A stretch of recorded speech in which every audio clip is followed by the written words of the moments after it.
Setting up shop. Hello, everyone, and welcome back to Setting Up Shop, your favorite podcast about setting up a shop, starting a small business, or just listening to lovely like-minded people talking about their maker journey. I'm Dan from Tarrant.co.uk, a wood turner in the UK, and with me, as always, the lovely Heidi, a potter from the United States. Hello. And the Rasmus, a blacksmith from Norway. Hello. So this week we are going to talk about AI. Hopefully that doesn't make you turn off the episode. We're not going to rant about AI. We're not going to champion AI. We're just going to talk about ways in which we've used it, some of the benefits, some of the negatives, and maybe a few tips and tricks on how to use things effectively. Maybe flag up some AI things that you're not sure about. So we'll get started with that. One of the first things I'm going to bring up, which we didn't discuss in the pre-show, and some people may not be aware of, I actually used an AI Excel formula generator the other day.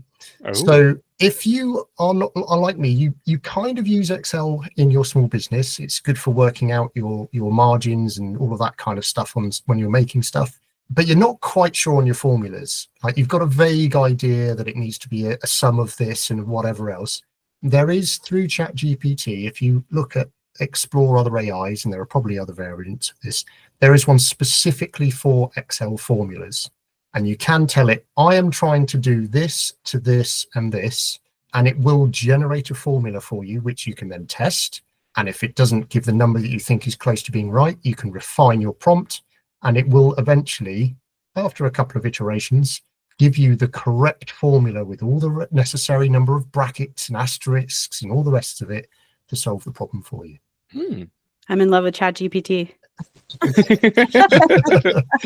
So, it does help. I'm not going to lie. It does help if you've got a very basic level of understanding of the terminology used by Excel, such as sum and ceiling and all of that kind of stuff.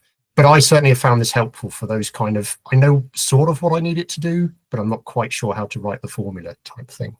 So that's a more mundane thing, but potentially saves an awful lot of head scratching and stress in some of the mundane tasks as well. What do we mean by AI? We are talking about computer generated data, I suppose, assistants and tasks that can be helped, whether that's generating an image, generating an Excel formula, generating text, just generating information.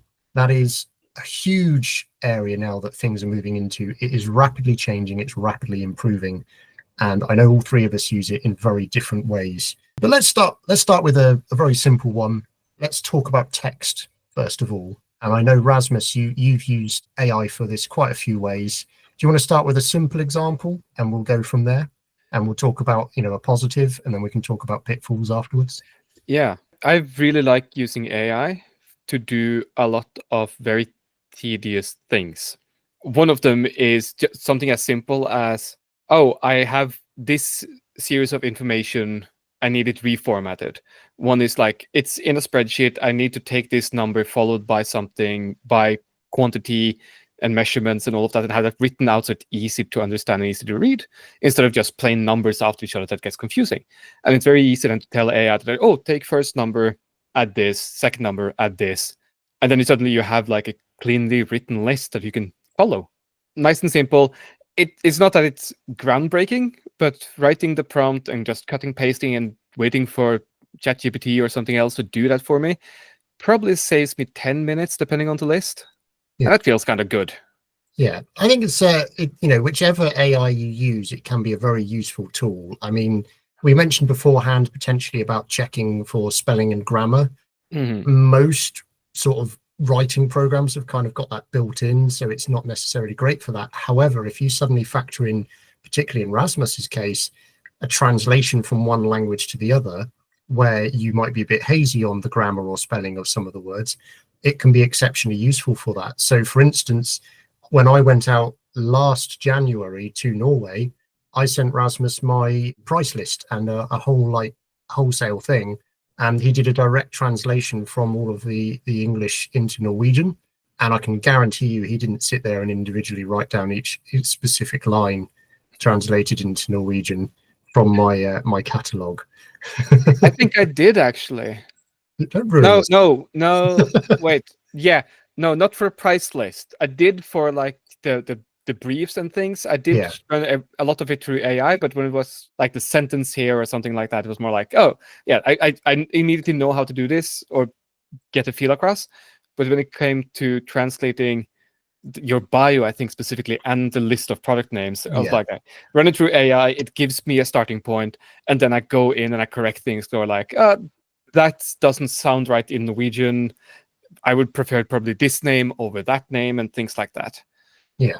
But yeah, I actually, honestly, I'd forgotten that I did that. Yeah. Yeah. Well, it's the kind of thing, though. I mean, it might not be applicable to that many people, but for those of you who live in parts of the world where having dual language descriptions or things like that might be helpful, or if you're really, really kind of, for whatever reason, wanting to do it like your website, if you wanted to make absolutely sure that there was a language translation that didn't just rely on Google, that might get the feeling or the sense of your descriptions wrong, there is a way that you could do that and dual up your website.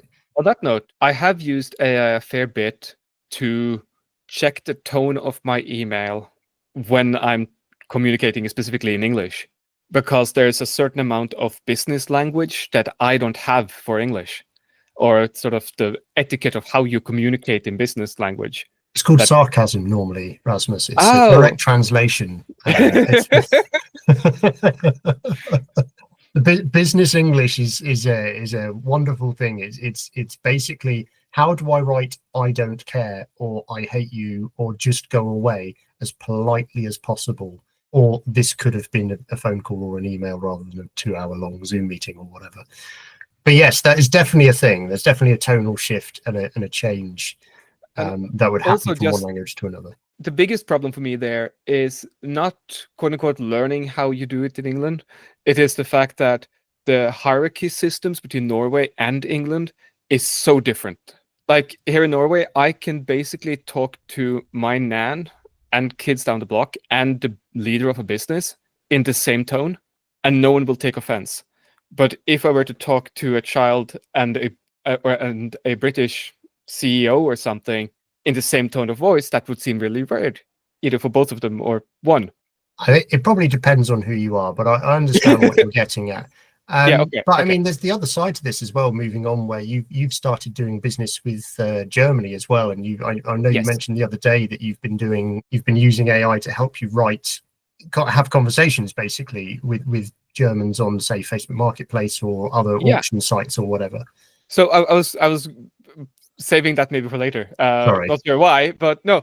So because of my obsession with anvils and blacksmithing tools, needing more of them to resell and all of that, I've had the need to communicate with people abroad a fair bit more.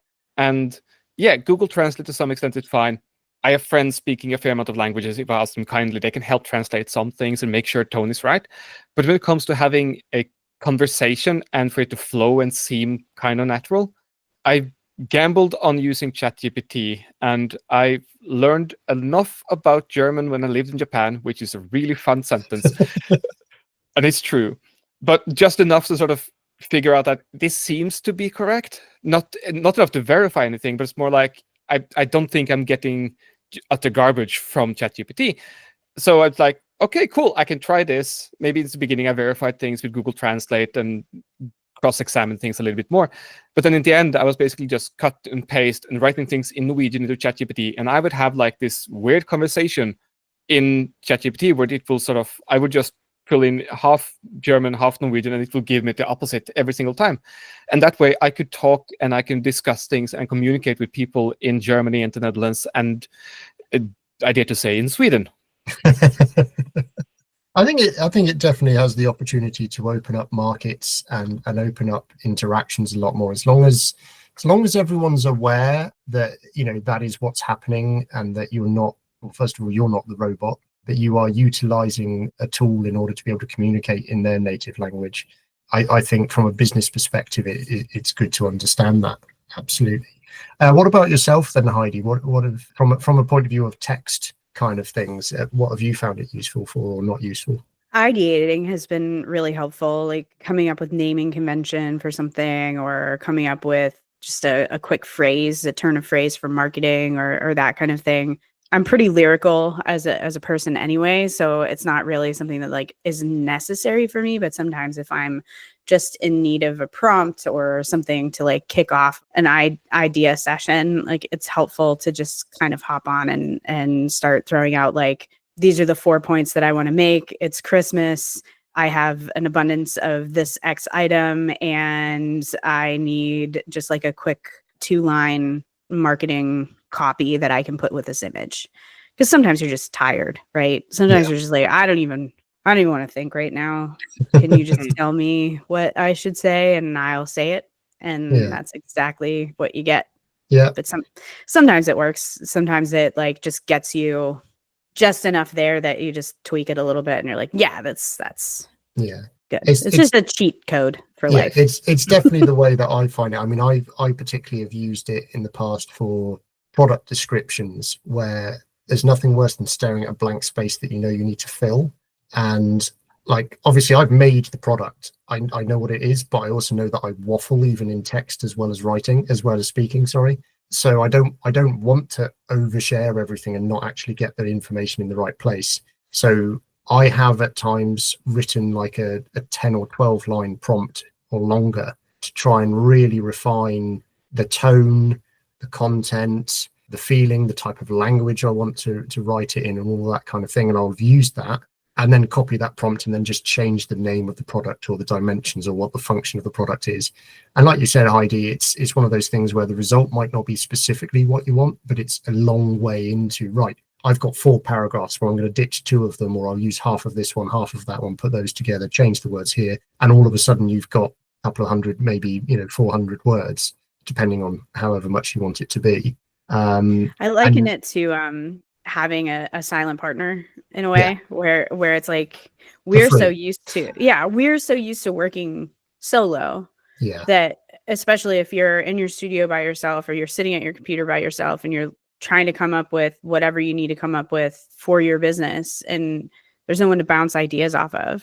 Whereas like in my day job, I've got an entire committee of people that will like put up on the whiteboard all of the different names that we want for a new product. And it's a group effort.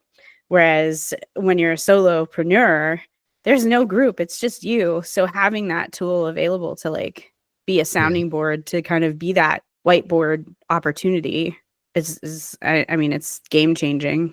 Yeah, no, it absolutely is. And like you say, you can almost kind of, well, I mean, you mentioned earlier, you use audio AI a lot more. So as in you talk to your AI and ask it questions, whereas I'm much more of a type it into a thing. I don't have an Alexa or an audio device of any description, or even, you probably can get an app on the phone, but I don't do that. It's not my thing. It's very much, no, I want to write into it and read the response. But I can totally empathize with the wanting to bounce the ideas off and getting a different tone or a different perspective on things. One fun thing you can do with AI is to not only have it generate arguments against your proposition. Like if you have an idea of, oh, I want to do this thing, I want to try this thing, then you can have ChatGPT to give you arguments for why that might not be a good idea, either for you or for your business and things like that. On top of that, if you have then already primed your AI with information about yourself, a bit about how you prefer to communicate, like the style and depth of information and things like that, the language, like if you want it, in my case, to be British or American. Yeah. And also like saying like, oh, so I'm this kind of person, I run this kind of small business, I live in this country. And then suddenly AI automatically has a hell of a lot of context to give you arguments back. But then you can also then fire back at the AI and say like, oh, but I still think it is a good idea. Give me arguments for doing this. And you can have the AI argue for you back and forth. And you can suddenly have a long list of reasons for why you should or shouldn't do things. That's a really interesting use. I hadn't considered it like that. You're almost setting apart the analytical side of your brain on a problem and just kind of saying, right, you guys deal with that. That will knock out a load of the things I'd possibly already considered or whatever else. But it will also flag up things you might have forgotten or might have not considered in the first place. That's a really interesting use of that. I might have to consider that in the future. And my wife, when you're listening to this, remind me that I've said that, because I'll have forgotten. No, that's quite interesting, because I think there's an awful lot of negativity around certain AIs, and an awful lot of, in the nicest possible way and the correct use of the word, ignorance around AI, and by which I mean a lack of understanding of how a tool is to be used. And as we know, I am not the most technologically adept. I'm always hesitant. I really need it explaining to me in crayon how to use things. But once I get into something, I'm like, oh, okay, I know how to do the one thing. So then let's gradually explore from there. And as Raz has just said, that's not using a different tool. That's just asking a different question. And anyone who's had some form of mentorship or kind of a business, I've forgotten the other one, what's it? It's mentoring, and I can't remember the other word for it. It's not counseling, but it begins with that kind of a thing. But anyway, when they are helping you build your business or with leadership or something like that, an awful lot of the time, they will just keep asking questions. They won't give you answers. They'll just keep saying, okay, but why do you think that? Okay, so what impact is that going to have on this? Okay, but what's that going to do with this? And so you're in effect replacing that with an AI, potentially not even consciously using that in that way. But that's I think a valuable way of doing it, as long as you remember, as we all do, that at the end of the day, anything that happens is your decision. But on the flip side, as Heidi mentioned in the pre-chat, if it goes wrong, you get to blame a computer, and no one's hurt or upset. You can shout and scream at it as much as you like, and you're not offending an actual person. It's fine. But I'm going to regret that in the eventual uprising. We'll be dead before then. That's somebody else's problem. Yeah, absolutely. I think we've mentioned a few times about the technical term for the what you write into the AI and ask it is called a prompt. I will go out on a limb now and say that there are a huge amount of people on social media and YouTube and things like that who tell you how to write a good prompt using various different AIs. And I would suggest it's worth checking out the age of the video, because AI is constantly changing and very, very rapidly. But learning how to write a prompt well will make a huge difference to the result that you get. So I would suggest, and I think we're going to put a link into at least one, if not a couple, into the bottom of this podcast description. So these are not sponsored. We're not sponsored by them. We don't sponsor them. These are just ones that we think are not bad. But it would be worth watching those videos on recommendations on how to write a good prompt, because that is a topic in its own, and it's a lot easier if you can physically see the words on the screen as examples, rather than us trying to describe it over a predominantly audio format. Moving on then, where do you guys land on the whole image generation with AI? Is this something you use? We'll start with you first, Heidi. Is this something you use? And if so, how do you use it? And are there things that you won't use? This is a delicate topic, obviously, because of the industry that I'm in.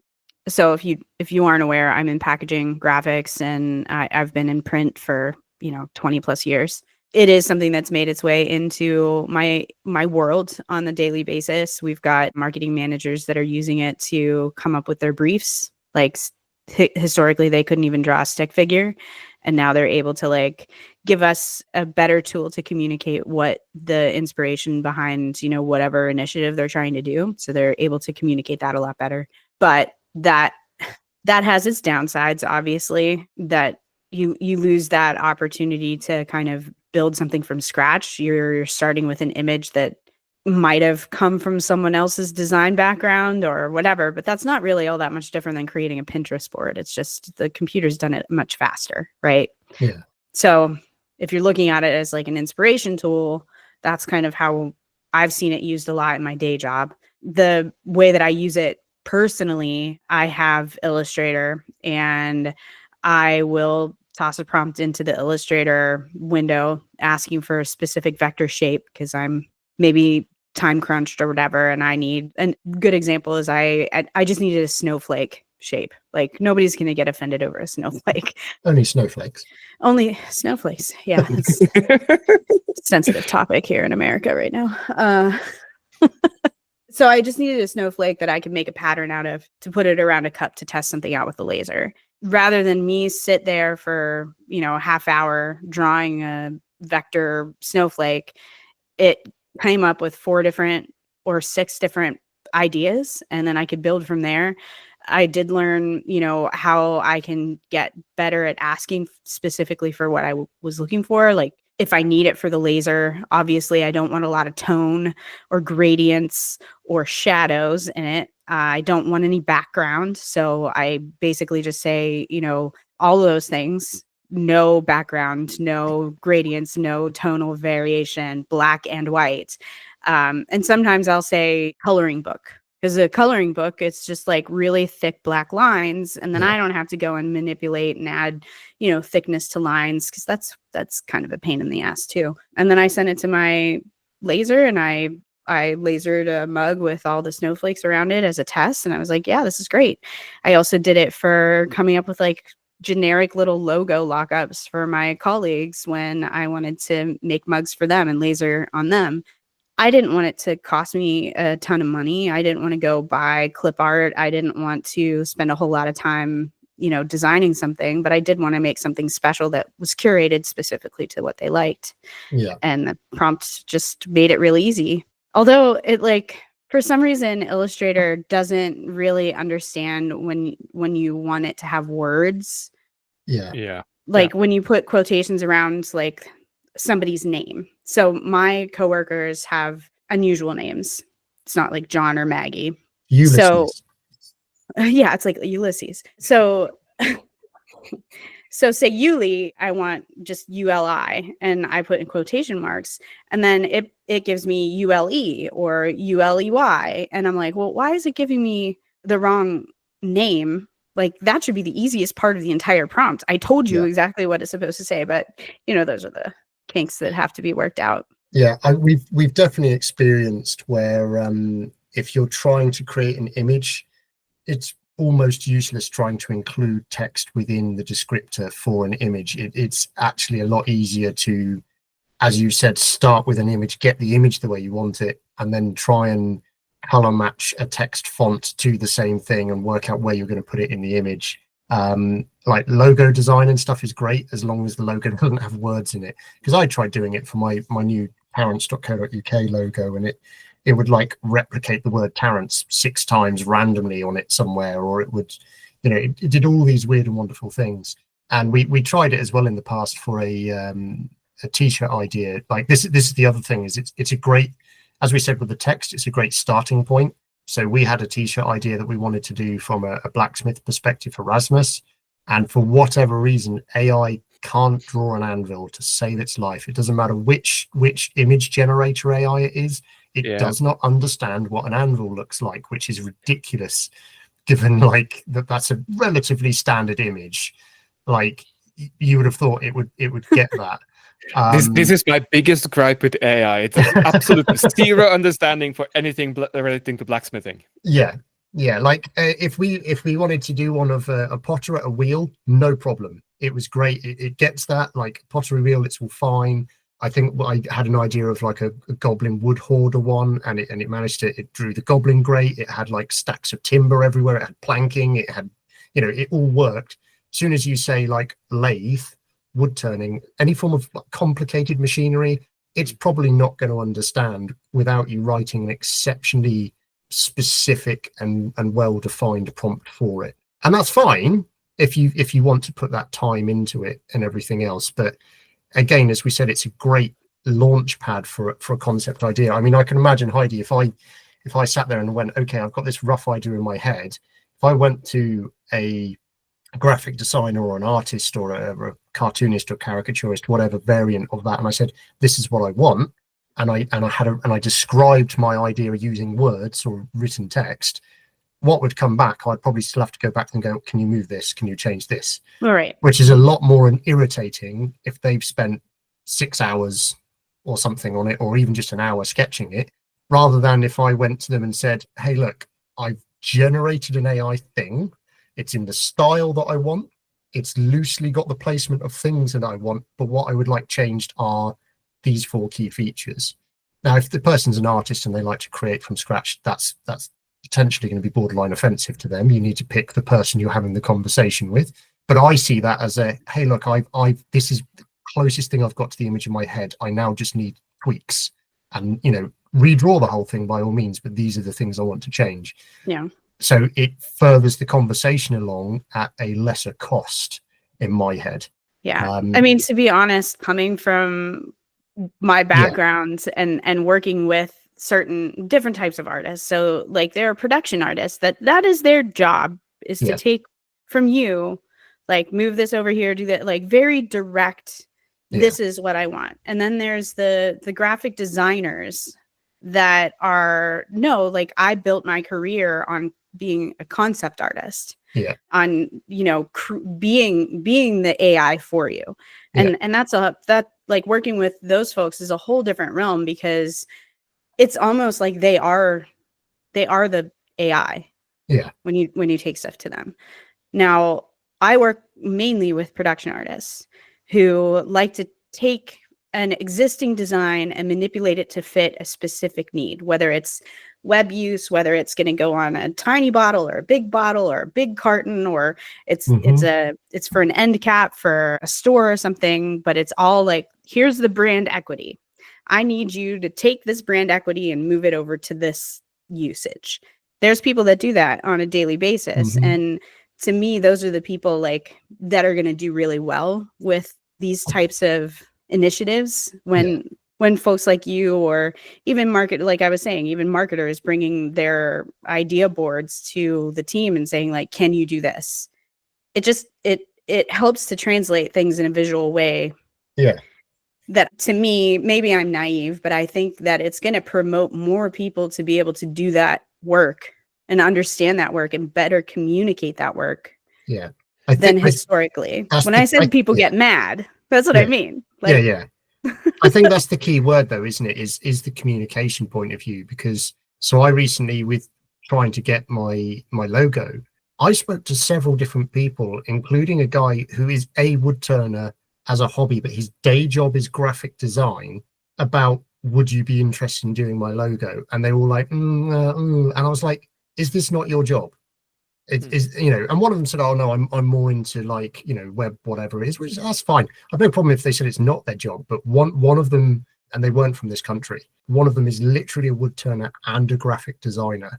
And I was asking for a logo, and it could not have been more clear that they were not interested in working with me. Now, that might have been a personality clash. Fair enough. Like, you know, but the fact that it was difficult to find someone for me to give money to, in my head, to do their job from a point of view of someone who has the same hobby as something I'm trying to make a business out of. I thought, well, this is a good fit. You know, you've got some key concepts that understood and whatever.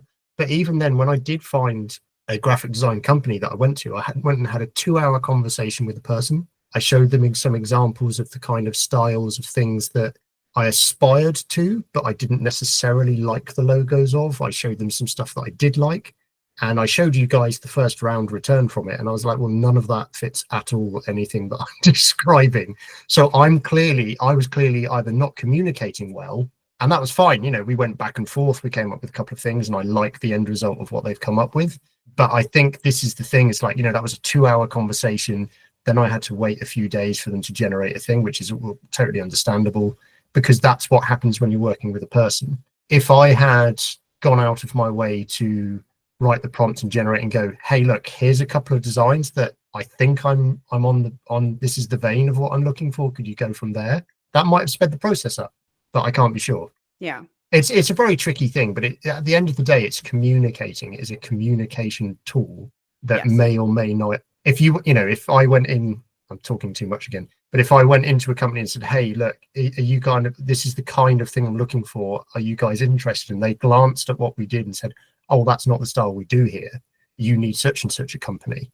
That's potentially profitable in the sense of you're not going too far down a conversation with people before you realize you're not a good fit. It's kind of like going to a tattoo artist and expecting them to just like regurgitate something you saw online. Yeah. Whereas like, they're like, I draw by hand and this is the style that I draw.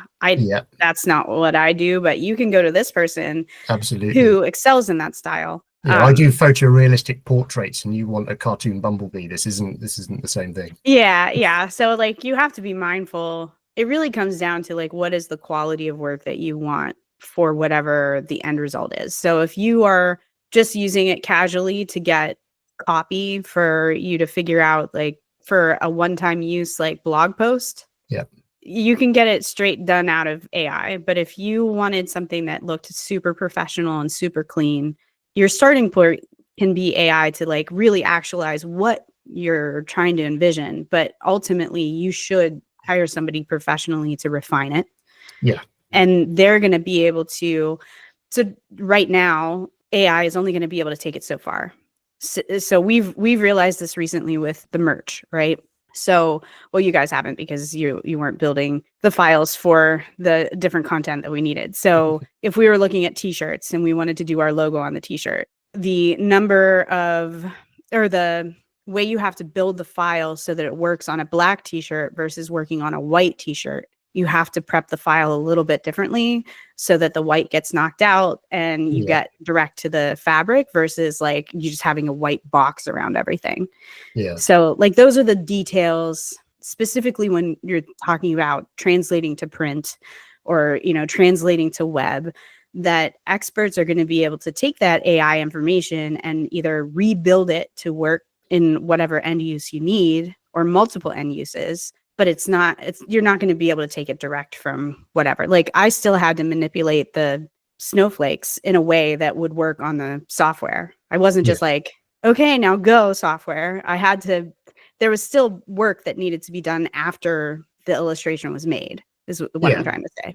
Absolutely. And I think that's the thing. We are not advocating that you could start up a print t-shirt business by just generating AI images and just uploading them to an easy print on demand service without any form of manipulation or whatever. First of all, you know, there's a whole conversation around copyright and where the imagery has been generated from, but there's also the conversation about, like, exactly as Heidi's just described, it's not going to necessarily work the way you want. And then you're going to be having a go at a t-shirt company for your failings, for checking a file, all of that kind of stuff. So there's definitely, it's a starting point and it can jump you ahead quite a few steps, but it's not the end goal. It's not the end result. And I can see Rasmus thinking of a scenario he's trying to describe in there. No, I think I just had a bit of a comparison, and tell me if I'm missing the mark here. But it feels like AI for the most part is a tool, just like a CNC for woodworking is. You need to understand the specifics of how it works. It doesn't replace an expert woodworker, but it can do a hell of a lot of things really well if you're able to set it up correctly. It's not a bad comparison, and I would generally speaking agree with that statement. And I think as well, building on that analogy, it is a tool that different people will use to different levels of ability and will embrace in different ways. Yeah. So for me, for instance, if we go down that slight route on CNC, if I owned a CNC machine or a CNC laser, however you wanted to do it, I would very much be the monkey who needs to have the file pre-prepped. I plug it in, I put my piece of wood there, and I have minimal setup to do. I press go, and I can press go 100 times, and it's never going to change. On the other hand, the kind of guys who love building jigs, they've got their table saw, they've got, all of this kind of stuff, and they love spending 2.5 days building a jig to then be able to replicate the same task again and again and again. That's not me. That's a different type of woodworker that leans a lot heavier towards the engineering sphere of it. But they're also the kind of person who would look at a CNC or a CNC laser and go, oh, that opens up a whole host of other possibilities. And they're going to be the ones who are going to be creating the drawing from scratch or manipulating it or multi-layering stuff and building 3D sculpture and all of that kind of thing. So I think it's definitely a good analogy. And I think it's also that point of remembering that not everyone can or will use these tools in the same way. So again, don't compare yourself to others and go, well, that person's using this to a great effect, I should start using that too. Have a look at what else they do, because if everything else they do doesn't really compare to what you're doing, then it's quite possibly not going to have the same impact on your work or your business as the thing might do. I think what we've overall spoken about is the fact it's better for communicating ideas. It's helping us work things through. There is one type of AI that I mentioned before the show and we haven't discussed yet, which is something slightly different. Heidi mentioned about she'll occasionally chat to her AI because we're working lonely in the shop. And I can imagine some of those conversations can be quite interesting.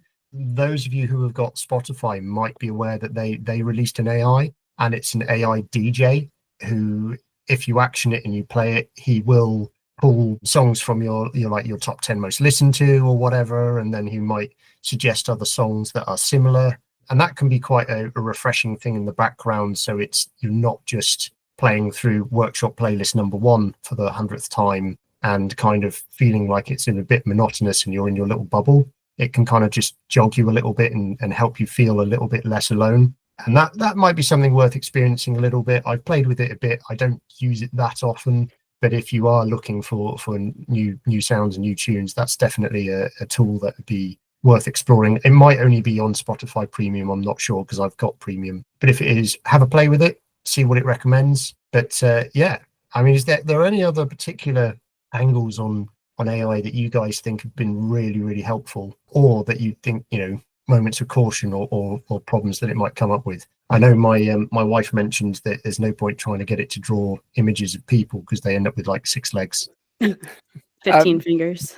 Yeah, well, that's actually gotten a lot better in the last few months, maybe 6 months even. I have tried to use it for research, trying to help me write the book and verify things I seem to recall someone said once, or trying to find a source where I can't really recall the specifics, or like actually we just want to find a source for a thing I feel fairly certain is correct, but I haven't had the source in front of me in a decade or something. And it really struggles to give me the information kind of that I want. It doesn't seem to work for research in my case. That might be blacksmithing.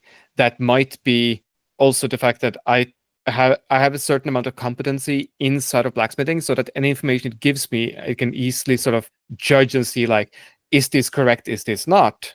Does this feel right? And also tested it a few times, because every once in a while it's like, oh, I wonder if it's good enough so I can just ask it, how should I harden and temper this bit of steel? And it gives some time in the beginning. It told me about the hardening process of you make it hot and you dip it in something cold, and then magic happens. I was like, well, excellent. Not the thing I wanted to know. But more recently, it seems to be closer to actually be able to give me, especially for steel hardening and such, oh, you should be in this temperature range for this amount of minutes, then cool it in water or oil, depending on something, and blah, blah, blah. And for sometimes that feels like it works. I just don't fully trust it yet. Yeah. The opposite. So, like, for research things, for detailed description of things where I already have a lot of knowledge, it doesn't feel like it works. But on the other hand, if I'm more like, oh, there was a person who explored something and he found this thing, like that kind of stuff, I can sort of describe the story the way I remember it without any specifics, and the AI can just come back at me with, here's 3-4 possible candidates that vaguely fit your description. Can it be any of these? And then I can go in and do the proper research myself. But that's a whole lot different thing. Then it's just giving me the outline and the words to look your things up properly afterwards. It's not giving me the actual answer. Yeah. I recently, and I've only put the prompt in twice, so put it in once and rewritten it once, and it might have been that I was putting it in the wrong kind of AI anyway. So we've mentioned a few times in the past about skill trees. And I did actually, I suddenly thought this week, because this session was on my mind, and I thought, well, actually, what about asking AI to generate a skill tree for a beginner woodturner? Like literally just go like, and I think I need to find the correct AI to do it, because this is clearly not just a text list. You want it to actually have that tree kind of feel to it. And it was interesting, the response. Like it did give, like, it was very heavy on the health and safety and the kind of like, wood identification and all of this kind of stuff. And I think I would need to write a much bigger, more comprehensive prompt and make it clearer. But there's definitely something on the path there to figure things out and give it a nudge to potentially generate almost like I am currently at X level of my profession, my craft. What would be 3 good projects to develop this skill set that I already have? So list your current skill set. What would be a good development area? Maybe you make things in the style of X crafts person or whatever. So there's a whole conversation there of like, how would you move things forwards? So it's not just inspiration for a description or an image. It's like, okay, I feel like I'm stuck in a rut. There's nothing I'm seeing around me that's helping me creatively. Give me 3 things. Give me 3 projects and indicators of where I can look to see examples of this product. So that's not necessarily like directly the skill tree, but it's kind of that developmental kind of nudge that might be helpful. So that would definitely be an interesting exercise. But as I say, it's how much time and effort do you put into writing the prompt to say, oh, I'm currently at this level. I have experience in doing da da da da da da da. These are the people who inspire me and everything else. What would be a recommended next thing? And it's the more I use AI, the more impressed I am by things like the AI image that won the art award a year or 2 ago that everyone's up in arms about, understandably so. There's a whole background as to why that was the case, because if people have truly sat there and written the prompt to generate that, and that was an intended image, there's an awful lot of work into the construction of that prompt to get that image result in exactly the way that you want. Because and you know, bear in mind that was 2 or 3 years ago, so the power of the AIs and the abilities of them has changed massively. So, and you know, in summary, it's a much better tool to communicate things. It's a much better tool to help you along, kind of, whether that's dealing with Excel metrics, whether that's dealing with, you know, summaries for your products or for your blog posts or for your images, just inspirational, moving stuff along. But it is a tool, and if you learn how to use it well, it can help you. If it just stresses you out, you don't have to use it. Like, I don't own a Festool Domino. I don't have to spend the time and effort on that. Go on, Raz. I'm realizing also I've used AI a fair bit to troubleshoot technical problems, whether that is just on my computer or if it's a printer that doesn't work or whatever. It's often enough there's someone else who had that problem, and instead of you trying to sift through and find like the right forum post or Reddit post or something, asking the AI can quickly give you the correct answer if you're describing what you're trying to do. Or like you're mentioning with Excel, I've used that a lot for a lot of other programs as well. Like, I'm trying to do this thing in this program. Is that possible? Mm-hmm. Or what's the shortcut to do this thing in this program? Very often the AI can just quickly give you the answer because it's kind of easily accessible. You just need to find the right web page for it. Interesting. I hadn't thought of it that way. And I'm now going to throw one back at you, Raz, that you're going to hate me for. Have you yet asked it how to speedrun through any of the computer games you're currently playing? Or, No, I've not. I have been tempted to. Yesterday, actually, I was tempted to ask it about this furnace golem in Elden Ring DLC. But then I realized I knew there'd be a link there somewhere to Elden Ring. Because yesterday I met a big bastard on fire that I couldn't damage, and I was like, well, how the fuck do I deal with this guy? But I just looked the guy up directly because I kind of knew the webpage I was looking for and how sort of where the reliable information were. But yeah, I was this close. I was this close yesterday. It would be worth mentioning on that, not specifically on computer games, but steering back to it. It's the kind of thing where, you know, when you blindly Google markets in my area or something like that for places to sell my product and all of that kind of stuff. If you use Google in that way, and you're aware when you use Google in that way that that's a starting point, and you need to refine down the answers you're going to get. It's the same kind of process. You can't blame a digital tool and say it doesn't give me the answer I want. It will only give you the answer based on the information you've given it. So if you tell it, I want a black and white vector image, you can't be upset when it doesn't give you a black and white vector image of a dog, because you haven't asked it that you want a black and white vector image of a dog. You've just said a black and white vector image. So it's very important that you put as much information in the prompt as possible to get it closer to giving you the response that you want. That might sound blindingly obvious to a lot of people, but hopefully that's helpful to 1 or 2 of you who, like me, might be slightly more technologically challenged and are need that little bit of a nudge in the right direction. Yeah, it's a lot like not being a passive aggressive asshole to your spouse because you think they should read your mind about what you want. I think that myself and the other male in this team are going to take the 5th on that comment. Oh yeah. Yeah, I'm the passive aggressive one in this situation. I would not have ever dreamed that, Heidi. I couldn't possibly agree with that being anything like anyone at all. Right.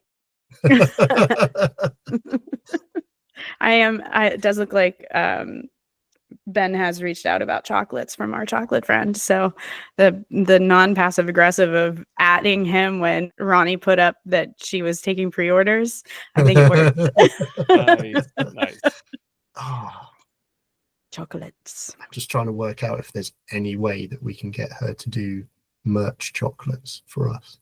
I can't think of a way of it You happening just easily. want chocolate as a write-off on the business. I don't know that she's ever shipped anything internationally yet. No, well, I'm yeah, because obviously there's a time scale and all of that kind of good stuff. But I am going to be in the States in November, October, November, around that time. Yeah. We'll wait and see. This is a big reveal that we haven't revealed yet, but we'll worry about that nearer the time. I'm distracted by chocolate now. Absolutely. And Ronnie, I hope you're still listening to episodes and you're excited that we're distracted by your chocolate. Yes, so beautiful. Yeah, absolutely. But I'm also glad that Ben's taken up that hint of you just atting him on all of hers. Oh, look, pre-orders for chocolate. Look at this. Looky here. There's a fun little thread of them going back and forth. He's like, she doesn't think that it was obvious. Point received. Excellent. Absolutely excellent. What you don't notice is it's just for him and Carver. He's not buying you any chocolates at all. Oh my God, I would cry. Her chocolates are so good. They're Well, like the chocolates that you like really only eat maybe half one because they're just what so chocolates good. are those? You don't want to eat them all at once. Well, you do want to eat them all at once, but you want to have them last forever. You just buy 5 and just like bolt the first 3 and go, right, okay. True. They are works of art. Yeah. Well, excellent, guys. It's been good to talk to you as always. I can't think of anything else we particularly want or need to cover on this subject, but I'm sure our listeners will have an opinion or an angle on this. If you do, please talk to us about it. We prefer it publicly through social media. Always helps to have the algorithm chatting back and forth. So you can do that when I post about this episode on our Instagram page. That's at setting_up_shop, SHOPPE. And then you can also email us. So that's info@settingupshop.com. Or you can speak to us individually. So I can be found at tarrant.co.uk. Heidi can be found at Whitehall Pottery. And Rasmus can be found at Rasmus Loen. And I think that covers everything. If you do like this episode, if you're enjoying the podcast overall, the 2 things that you can do for us that will help, that are free for you to do. First one is leave a rating on whatever app you're listening on, whether it's Apple, Spotify, whatever. And the second one is tell a like-minded friend or 3 about us and explain to them how much they would enjoy listening to our voices and the conversations that we have, and help us to grow our listenership that way. If you're thinking that you like it enough that you want to throw a little bit of cash our way, always appreciated but not required. And this is, we do a lot of this for the love and for the holding each other accountable.